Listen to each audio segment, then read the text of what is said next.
23 अगस्त 2009 वो तारीख जिस दिन एक छोटी सी गलती ने फाखिरा को कोमा में पहुंचा दिया, जिससे वो 12 साल बाद भी बेदार न हो सकी। मेरी बेटी फाखरा अहमद एक नॉर्मल डिलीवरी के लिए गई। वो मिडवाइफ ने एपीड्यूरल इंजेक्शन लगाया, वहाँ से इंजेक्शन स्पाइनल कॉर्ड से ब्रेन में चला गया और हाइपोटेंशन के बाद वो कार्डियक अरेस्ट में चली गई। उर्दू पॉइंट की वीडियोस देखने के लिए हमारा चैनल सब्सक्राइब कीजिए और बेल के आइकन पर क्लिक कीजिए ताकि आप हमारी तमाम आने वाली वीडियोस से बाखबर रह सकें। अस्सलाम वालेकुम, आप देख रहे हैं उर्दू पॉइंट। मेरा नाम दानिश हुसैन। अगर आज के दौर में इंसान 4-5 दिन, एक हफ्ते के बीमार हो जाए तो उसे अपने आप से नफरत होने लग जाती है। लेकिन एक ऐसी पाकिस्तान की बेटी है जिसका नाम फाखरा है, जो 12 से 13 साल से बिस्तर मर्ग पे हैं। एक छोटी सी गलती जिसकी वजह से वो कोमे में चली जाती हैं, और वो नेग्लिजेंस किसकी थी इस पर भी हम बात करेंगे। लेकिन असल सवाल ये है कि उसके बाद वो एक पूरी ज़िंदगी के लिए इम्तिहान ना सिर्फ फाखरा के लिए बन गया, बल्कि उनके माँ बाप के लिए, और ख़ास तौर पे उनकी वालदा जो 12 साल से उनके बिस्तर के साथ ही बैठी हैं और अपनी बेटी के जागने का इंतज़ार कर रही हैं। फाखरा के वालिद साहब हमारे साथ ही मौजूद हैं, काजी इस्माइल साहब। इनसे ख़ास तौर पर गुफ्तगू करेंगे कि आखिर इसका हल क्या है, कसूरवार कौन है, और फाखरा ज़िंदा है, कब उठेगी। ये बहुत ही सेंसिटिव मौजू है। ये आवाम को, हुकूमत को, अदारों को इस तरफ तवज्जो देनी चाहिए। मैं आपको अपना जो हमारे साथ बीती है बात, फाखरा ज़िंदा है के नाम से हम पूरी एक किताब लिख रहे हैं। ये 23 अगस्त 2009 से इस कहानी का आगाज़ होता है। मेरी बेटी फाखरा अहमद नॉर्मल डिलीवरी के लिए मुल्तान का एक बड़ा हॉस्पिटल, जो बड़ा नामवर हॉस्पिटल है और उसके मालकान बड़े प्रोफेसर हैं, वो इसको चलाते हैं, वहाँ पे एक नॉर्मल डिलीवरी के लिए गई। और वो बच्ची चूँकि अल्फला बैंक में एम्प्लाई थी और अल्फला बैंक के पैनल पे वो हॉस्पिटल था। अब उस हॉस्पिटल के अंदर क्या हुआ हमारे साथ, ये बहुत ही अहम बातें हैं जो हर इंसान को, जो भी किसी भी हॉस्पिटल में दाखिल हो, उसको पता होना चाहिए कि क्या हो रहा है।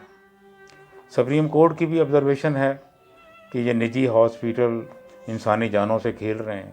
और ये मेरे पास इंक्वायरी रिपोर्ट है जो सुप्रीम कोर्ट के हुक्म पे फाखरा की हुई। अब ये इंक्वायरी वाले लिख रहे हैं कि जो पीजीआर डॉक्टर था एनेस्थेटिक, वो अभी पूरी तरह वो उसकी क्वालिफिकेशन मुकम्मल नहीं हुई थी। वो उसने एक उसको ना उसका मजाज नहीं था, दरअसल मजाज नहीं था करने का, वो भी चला गया। और उसके बाद एक मिडवाइफ जो थी वो काम कर रही थी एनेस्थीसिया का। उसने इंक्वायरी में, ये रिपोर्ट में लिखा हुआ है कि मैं यहाँ पे एनेस्थीसिया का काम काफ़ी अरसे से कर रही हूँ। जब वो मिडवाइफ ने एपीड्यूरल इंजेक्शन लगाया, तो एपीड्यूरल बड़ी सेंसिटिव जगह होती है, उसके साथ ही स्पाइनल, वहाँ से वो इंजेक्शन जो है स्पाइनल कॉर्ड से ब्रेन में चला गया।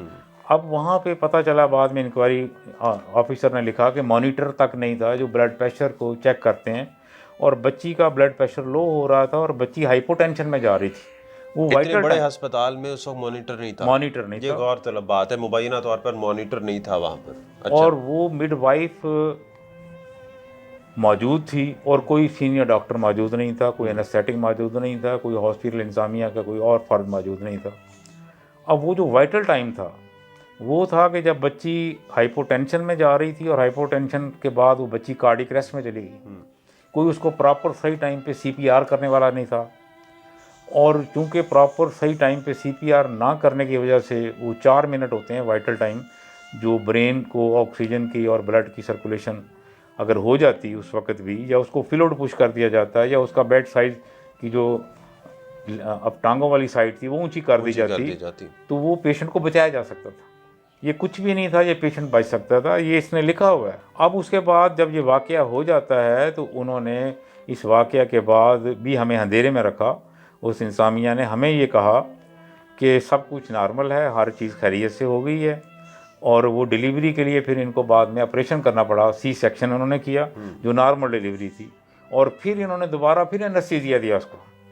फिर इन्होंने वो अपने बड़े डॉक्टर जो थे, इनके मालकान, उनको बुलाया उन्होंने हमें कहा कि आपकी जो नौमौलूद बेटी जो मेरी नवासी पैदा हुई है वो भी ठीक है।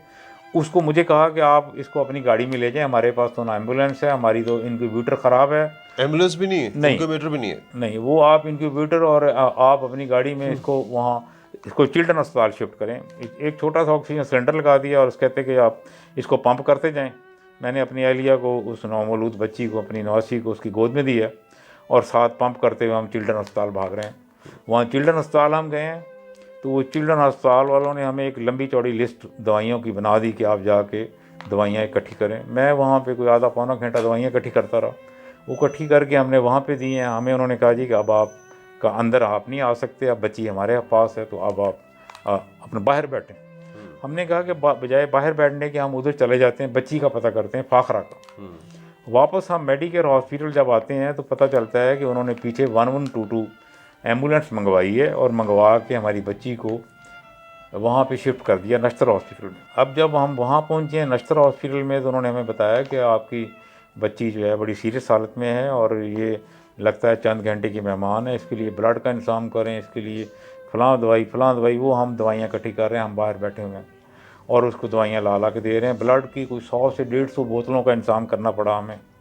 बच्ची को अपने फिट्स पड़ रहे थे तो डॉक्टरों ने लिखा कि ये शायद 24 घंटे निकाल जाए, फिर लिखा कि शायद ये 48 घंटे निकाल जाए, फिर उन्होंने प्रोफेसरों ने उसमें चार्ट पे लिखा कि शायद 4 दिन निकाल जाएगी, फिर उसके बाद उन्होंने कहा कि शायद ये 1 महीना शायद निकाल जाए।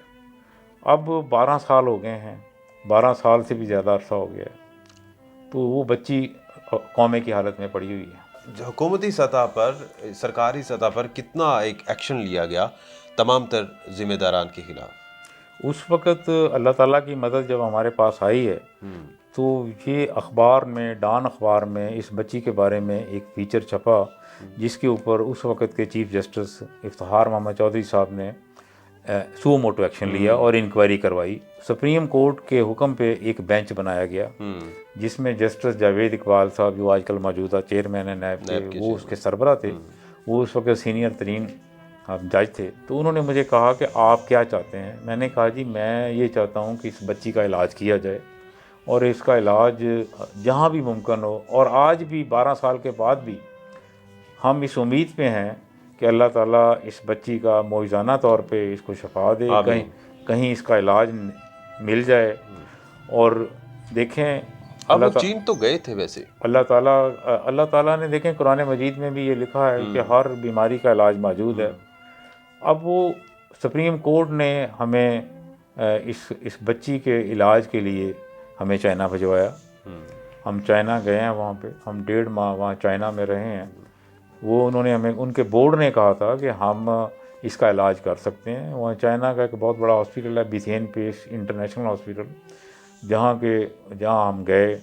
वहाँ इलाज उन्होंने स्टेम सेल, उनके बकौल के हम स्टेम सेल ब्रेन में नए डाल देंगे तो वो ग्रोथ करेंगे तो बच्ची ये कि वो सेल जो ख़त्म हो गए हैं ब्रेन सेल, वो दोबारा काम करेंगे। लेकिन वो इलाज कामयाब नहीं हो सका। फिर हमें 1.5 माह के बाद वापस आना पड़ा। ये तब की 2009-10 की बात? ये 2010 में हम गए थे। 2021 भी ख़त्म होने वाला है, लेकिन अभी तक हमें कहीं से भी या किसी डॉक्टर की तरफ से ये इतला नहीं मिली कि कहीं फ़लाँ जगह इलाज है या वहाँ इसको ले जाएं। वो तो ये समझते हैं कि ये इसी तरह अपना टाइम पूरा कर जाएगी। लेकिन ये अल्लाह ताला क्या चाहता है, अल्लाह ताला इस बच्ची से क्या काम लेना चाहता है। हम ये समझते हैं कि अल्लाह ताला ने इसको, अगर अभी तक इसके सांस चल रहे हैं तो खुदा ताला यही चाहता है कि जो इस तरह के मरीज़ हैं उनको इस तरह इस पोजीशन में जो लोग पहुँचाते हैं उनका तदारक किया जाए। जो वाक़यात ऐसे हो रहे हैं उनको रोका जाए। फिर ऐसे मरीज़ों को रखने के लिए कोई इंतज़ाम नहीं है, कोई कोमा सेंटर नहीं, कोई कौमा केयर सेंटर नहीं है। पूरी दुनिया में ये बनाए जाते हैं, लेकिन हमारे जो अदारे हैं वो ना तो उसको रोकने में भी कामयाब नहीं हुए, जो नेगलिजेंस, उसके बाद भी नेगलिजेंसेस हो रही हैं। अब काजी साहब, ख़ास तौर पर जो इन 12 सालों में ज़ाहिर है कर्ब तो बड़ा सहा आप लोगों ने। बहैसियत वालदैन आपकी क्या एक्टिविटी होती है, आपकी मिसेस की, यानी कि जो फ़ाखरा अहमद की वालिदा हैं, उनकी क्या अब रूटीन रहेगी इन 12 सालों में इस हादसे के बाद? मैं आपसे अपना अर्ज़ करूं कि मैं एक पंजाब गवर्नमेंट का सरकारी मुलाज़म था। मैं 2016 में मेरी रिटायरमेंट हो गई हुई है। मेरी उम्र इस वक्त 65 साल से ज़्यादा है और मेरी अहलिया, हमने इसी अरसे में अपने बच्चों को, मेरे छोटे बच्चे, इसके अलावा फ़ाखरा के अलावा 3 बच्चे छोटे हैं, उनको भी हमने आला तालीम दिलवाई और उन बच्चों को भी, उनकी 2 मैंने बेटियों की इस अरसे में शादी भी कर दी। वो बच्चियाँ बैरून मुल्क भी चली गईं शादी के बाद। अब हमने इस अरसे में ये किया कि हम फ़ाखरा के नाम पे हमने 2010 में एक फ़ाखरा फाउंडेशन बनाई। हमने पूरे पाकिस्तान में, मुल्तान में फ़ाखरा फाउंडेशन के प्लेटफार्म पे बेशुमार हमने सेमिनार्स करवाए कि लोगों को अवेयरनेस दी जाए, लोगों को बताया जाए कि आप किसी भी प्राइवेट हॉस्पिटल में जाएं तो आप सारे लवाज़मात उसके चेक करें, देखें, आप निगरानी ख़ुद करें, इनके ऊपर आप ना रहें। और उसके बाद हमने डॉक्टरों से भी इल्तिजा की। हमने कहा कि भाई ये नेगलिजेंस को रोका जाए, इनको जाके कि ये आप देखें कि आपकी इस नेगलिजेंस की वजह से हमें कितना नुकसान हुआ।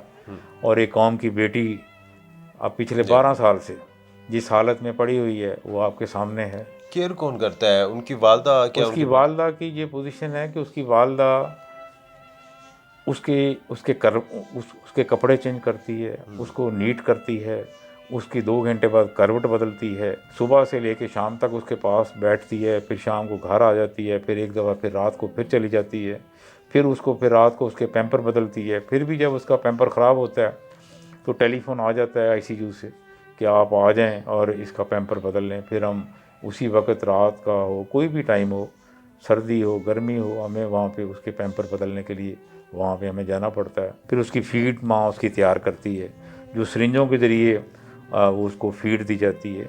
इसी अरसे में जो उसकी, मेरी अहलिया के 2 ऑपरेशन हो चुके हैं, बड़े ऑपरेशन हो चुके हैं। एक आप देखें कि उसका पित्ते का ऑपरेशन हुआ, वो भी बड़ा ऑपरेशन है। दूसरा उसका हिस्टेक्टमी का ऑपरेशन हुआ, वो भी बड़ा ऑपरेशन है।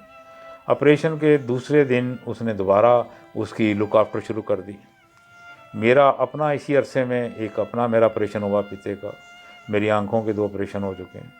हमें अपनी फ़िक्र नहीं होती। फिर एक टाइम ऐसा भी आया कि जब कोरोना की वजह से तमाम अमला छोड़ गया तो वो उसकी वालदा तनहा उसके पास बैठी रहीं। और आप इंतज़ार की सूली पर हैं इस वक्त? हम तो इस वक्त जो हमारी कंडीशन है, जो हमारे हालात हैं, वो उनसे गुज़रे बगैर तो कोई अंदाज़ा भी नहीं कर सकता। और हम तो हर वक्त, हम तो बाज़ दफ़ा अपनी नींद भी कुर्सी पे बैठे बैठे पूरी कर लेते हैं। हर वक्त हमें अलर्ट रहना पड़ता है कि हम कि हर वक्त कोई टेलीफ़ोन आता है, कोई कहीं से ख़बर आती है तो हमें पर कोई अल्लाह करे कोई अच्छी ख़बर हो। तो जो हालात हैं वो इस तरह के हालात हैं कि वो उस तकलीफ़ का कोई भी अंदाज़ा नहीं कर सकता। थोड़ा सा मैं चाहूँगा कि जाते जाते फ़ाखरा अहमद की काबिलियत की बात कर ली जाए। मैं दम खुद रह गया, इतने सारे इनकी degrees, documents, prices, appreciation, case study भी वो करती थी बैंक्स के लिए।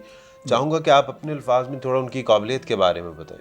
फ़ाखरा मेरी सबसे प्यारी बेटी, मेरी इससे छोटी 2 बेटियां, वो भी बहुत काबिल हैं। ये बेटी हर वक्त पढ़ती रहती थी। इसने मिडल का इम्तिहान दिया तो टॉप किया, इसने मैट्रिक किया तो बहुत आला नंबरों से किया, FSC की बहुत आला नंबरों से की। फिर इसने BSIT किया। BSIT में आपने CGP इसकी देखी है, 4 में से 3.72 है। फिर इसने MBA बैंकिंग एंड फाइनेंस किया। फिर इसने IBP, institute of banker association के पेपर्स होते हैं, वो पहली स्टेज, दूसरी स्टेज, तीसरी स्टेज, उनमें इसने पोजीशन ली। फिर इसने कई रिसर्च पेपर लिखे जो स्टेट बैंक कंपटीशन में, स्टेट बैंक एक टॉपिक देता है, उसके ऊपर रिसर्च पेपर स्टेट बैंक ने इसके शाया करवाए। और जिस वक्त मेडिकेयर हॉस्पिटल में जा रही थी डिलीवरी के लिए, हफ्ते वाले दिन उसने जाना था डिलीवरी के लिए, हफ्ते से पहले जुमा और जुमेरात वाले दिन मुझे कहने लगी, अबू ये आप USB ले जाएं और ये मैंने एक नया रिसर्च पेपर तैयार किया है, इसकी आप बाइंडिंग करवा के फ़लाँ एड्रेस पे इसको पोस्ट कर दें। आपने देखा है कि उसको बाद में इनामात उसको मिले। एक HR के ऊपर उसने रिसर्च लिखा। अब HR में जो बच्चे HR MBA करते हैं वो भी उसकी पढ़ते हैं रिसर्च। अल्लाह ताला अब भी चाहता है कि ये बच्ची अगर बिस्तर पे भी है तो फिर भी इसके नाम से इन्होंने मेडिकेयर हॉस्पिटल की इंतज़ामिया ने हमारे साथ एक और घिनौना मजाक किया। बच्ची को एम्बुलेंस पे बुला के अपने मेडिकेयर हॉस्पिटल में एक बच्ची से फ़ीता कटवाया कि हमने बच्ची के नाम से एक स्टेम सेल यहाँ पे बना रहे हैं और बच्ची का नाम फ़ाखरा स्टेम सेल रखेंगे और यहाँ पे स्टेम सेल के ऊपर रिसर्च होगी और कौमे के मरीज़ों के लिए हम एक सेंटर बनाएंगे। और ये फ़ीता कटवा के अखबार में ख़बरें लगवाईं और उस वक़्त लगवाईं जब ये 2010 में सुप्रीम कोर्ट में केस था। तो उसके बाद इन्होंने हमें चंद दिन के बाद बताया कि वो तो हमने मेडिकेयर हॉस्पिटल बेच दी है, वो तो मालकान और आ गए हैं, हमारा कोई तल्लक नहीं। रिसर्च कितनी हुई जिसके लिए इनॉग्रेशन हुई, फीता कटवाया गया, वो भी एक कौमे के मरीज़? वो भी कौमे के मरीज़ ही और वो भी एक फ्रॉड किया गया।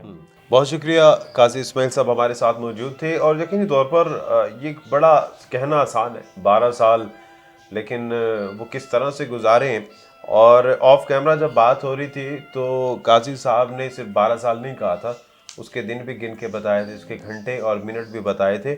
और ये दर्द सिर्फ माँ बाप ही रख सकते हैं और किसी को इतनी मेरे ख्याल से इस्तात नहीं होती, ना इतना वक्त होता है। लेकिन हम सब के लिए एक सवाल है और जवाब ही है कि फ़ाखरा ज़िंदा है। अपने मेज़बान दानिश हुसैन की इजाज़त दीजिए। अल्लाह निगहबान।